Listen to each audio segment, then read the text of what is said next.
سے بات کرنی چاہیے اور احترام کا دامن کسی دور پہ ہاتھ سے نہیں چھوڑنا چاہیے، اور کسی کی بھی دل آزاری کا پہلو جو ہے وہ اگر آپ کی بات میں وزن پیدا کرنے کے لیے آپ بلند لہجے میں بات کر کے اپنی بات منوانا چاہتے ہیں تو اس کا دور نہیں رہا۔ دل آزاری سے ہر قیمت پہ گریز کرنا چاہیے۔ تو اس موقع پہ میرا خیال ہے کہ انجینئر محمد علی مرزا صاحب کے خلاف یہ 295C کے تحت کارروائی کرنا جو ہے یہ کوئی میری سمجھ سے بالا تر ہے ناظرین۔ اچھا ناظرین، بہرحال اب آ جاتے ہیں تحریک انصاف کی طرف، جو حقیقی معنوں میں بڑے ہی نازک دور سے گزر رہی ہے۔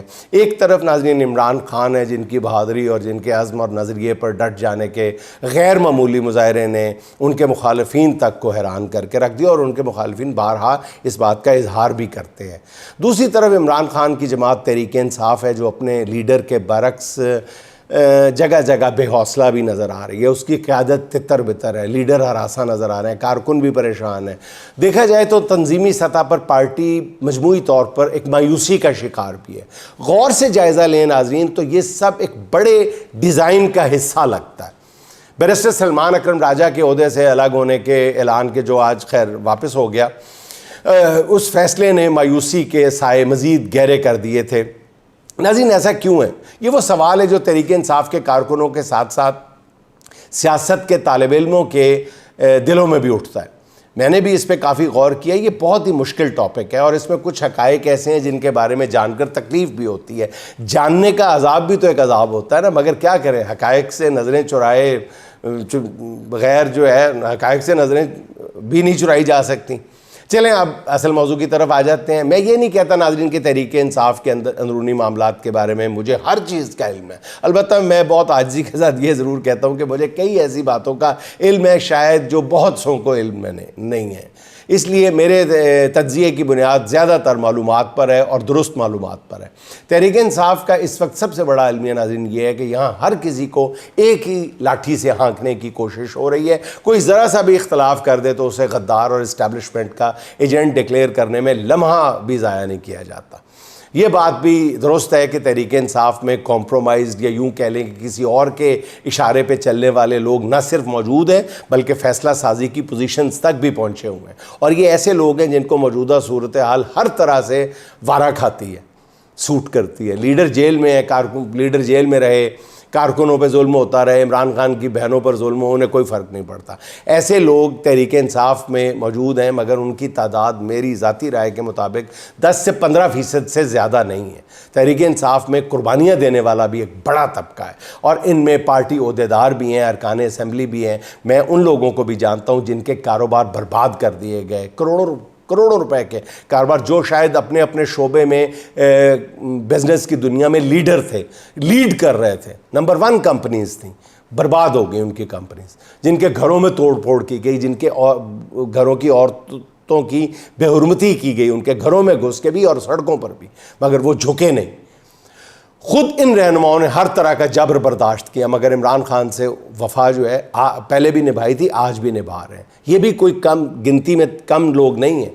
پارٹی میں ایک اور گروپ بھی ہے جو گرے ایریا میں ہے۔ یہ وہ لوگ ہیں ناظرین جو عمران خان سے محبت بھی رکھتے ہیں، ان کے نظریے کے قائل بھی ہیں، مگر ہر مشکل اور ہر پریشانی کا ہر بار سامنے آ کر مقابلہ کرنے کی شاید ہمت بھی نہیں رکھتے۔ یہ اپنے چھوٹے موٹے کاموں کے لیے بارسوخ لوگوں کے پاس بھی چلے جاتے ہیں تھوڑی سی رعایت لینے کے لیے۔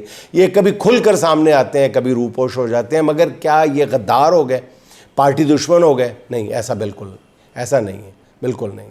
خدا را زمینی حقائق کو بھی سمجھے۔ تحریک انصاف کا پرچم تھامنا آج کے عہد میں کوئی آسان کام نہیں ہے۔ اس کا مطلب صرف ایک جھنڈا اٹھانا نہیں ہے، اپنے آپ کو آزمائشوں کے حوالے کرنا ہے۔ اس لیے ہر کوئی ان آزمائشوں پر پورا نہیں اتر سکتا۔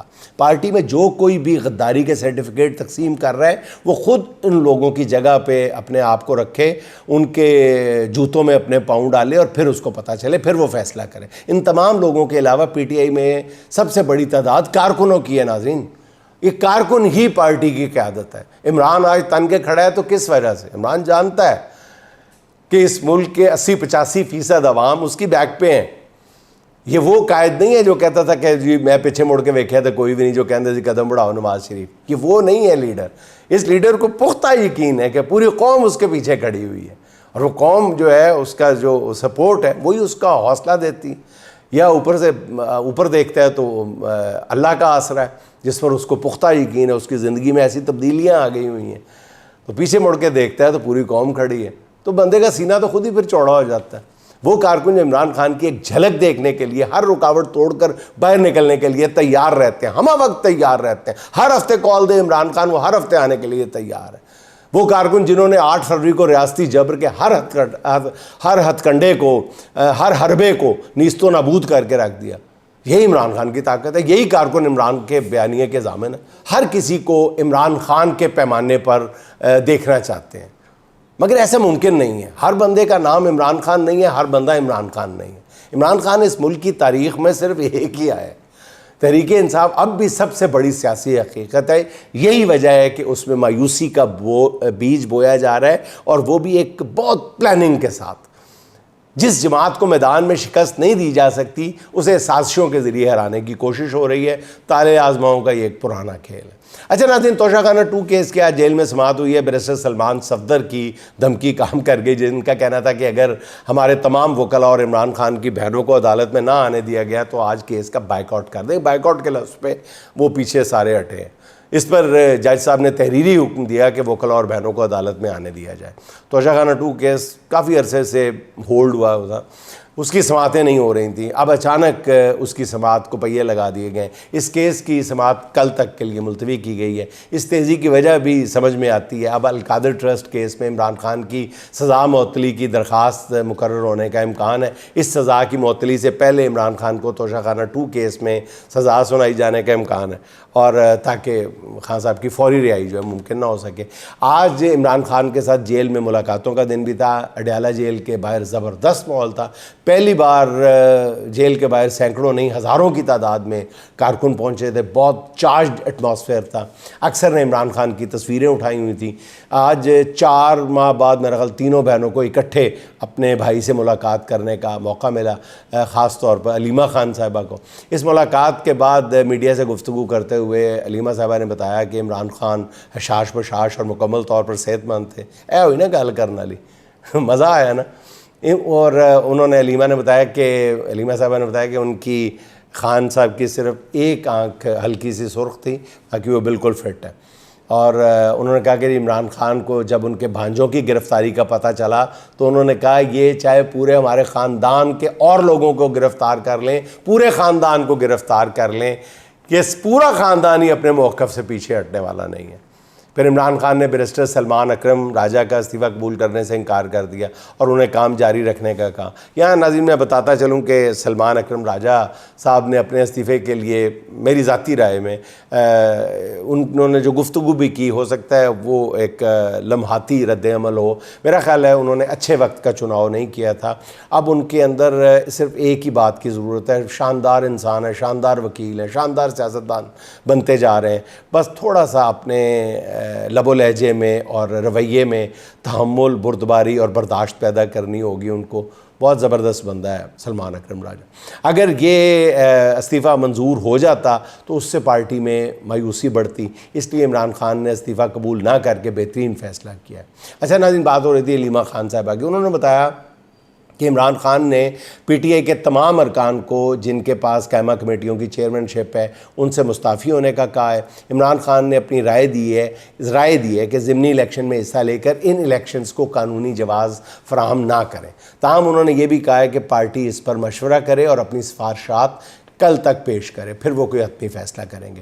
خان نے آج پھر 2 ٹوک لفظوں میں کہا ہے کہ قومی اسمبلی میں قائد حزب اختلاف صرف اور صرف محمود خان اچکزئی کو بنایا جائے۔ عمران خان نے کہا ہے کہ محمود اچکزئی سے مراد ہے محمود اچکزئی، اس سے مراد محمد علی محمد خان نہیں ہے۔ تو پتہ نہیں خان صاحب نے یہ بات کیوں کی ہے۔ 9 مئی کے مقدمات میں ناظرین سزائیں پی ٹی آئی کے رہنماؤں اور کارکنوں کو ہو رہی ہیں، مگر مذاق الٹا حکومت کا بنتا جا رہا ہے۔ باقاعدہ اب تو کوئی کتاب پاکستان کے یہ نظام انصاف کے بارے میں یا نظام عدل کے بارے میں چھپنے کا خدشہ ہے، اس پہ تمام لطائف اکٹھے کیے جائیں گے کہ پاکستان کی عدالتوں کے لطیفے شائع ہوں گے۔ یہاں تک بات پہنچ چکی ہے۔ پہلے بتایا گیا تھا کہ 9 مئی کو ملٹری تنصیبات پر منظم حملے کیے گئے جو اصل میں ریاست کی علامتوں پر حملے تھے، جس پر بغاوت اور دہشت گردی کی دفعات لگائی گئیں، سزائیں سنائی گئیں۔ مگر اب جو رانا ثناء اللہ کے ڈیرے پر حملہ کرنے پر سزائیں دی گئی ہیں، اس نے تو ہر چیز کو مذاق بنا کے رکھ دیا۔